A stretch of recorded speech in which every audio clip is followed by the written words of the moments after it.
Professor Arun Ahluwalia, who's a geologist, is joining me live from Gurugram as we bring you this live coverage. Thank you, Mr. Ahluwalia, for joining us. As a geologist, what is your number one expectation when it comes to this mission, especially the experiments that the rover will carry out on the lunar surface of the moon in the after the soft landing? What is that one big expectation that you have today?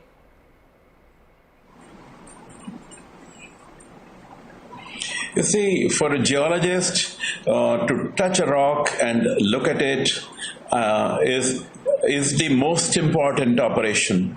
And for me, this instrument is the geologist, is the virtual geologist there.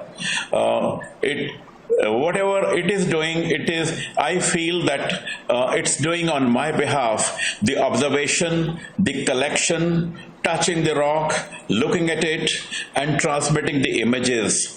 Yes,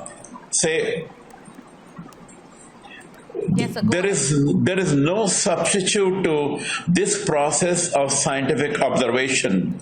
It's a great feeling that our instrument is there to do a job on behalf of all geologists of the world, not just this country. It's a great feeling. 50 years back, I was a student of BSc Geology when man had landed on moon about a month before, in '69. And there were no televisions, there was only a transistor telling the story, and there was a huge crowd listening to that experience. Today, it's a great nostalgia for that first moment of landing on the moon. And today, this six-legged creature is the geologist on moon, which India has managed to send. I'm presuming it is already there. I'm feeling as if it is already there.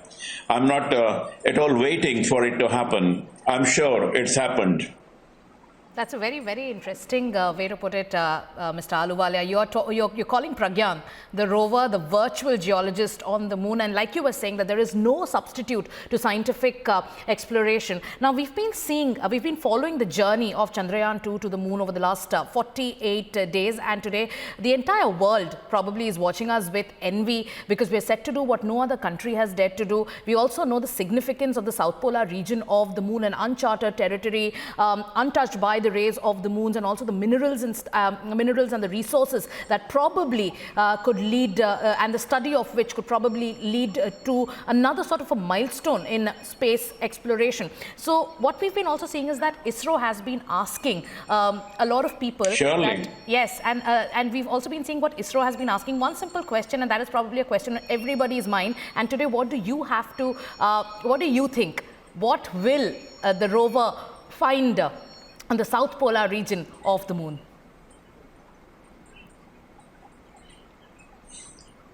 See, it is going to be a huge spectrum of information which will come, a huge spectrum. You cannot always count it in advance, but what I can see, it will tell about the water, it will tell about the rocks, and what is the most important, it will tell about the water history. It's not the recent water, there's no rain there. Right. It is the pristine water which has been there since billions of years, a few billions of years. And the rocks, the moon has the evidences of the original rocks which are formed on the moon are there as such, because there is no atmosphere. It has not been weathered at all. It is in its original form. All the rocks on the earth have got changed. Either they have got weathered or they have got metamorphosed. So moon gives you clues.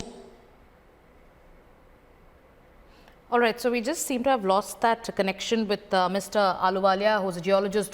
He was joining us from Gurugram. Very interesting points there made, and those are the kind of expectations. For a geologist, he says that rover Pragyan, in fact, is the virtual geologist that will carry out the experiments on the moon, and there's a lot of anticipation when it comes to what the findings are going to be. We will keep you updated and get you those voices all through the day as we build up to the moon landing moment today. The countdown clock is on your screen in a little over 8 hours from now. 8 hours, 28 minutes to be precise. Will be that moment. The entire country is watching. We're going to broadcast live. Stay with Republic.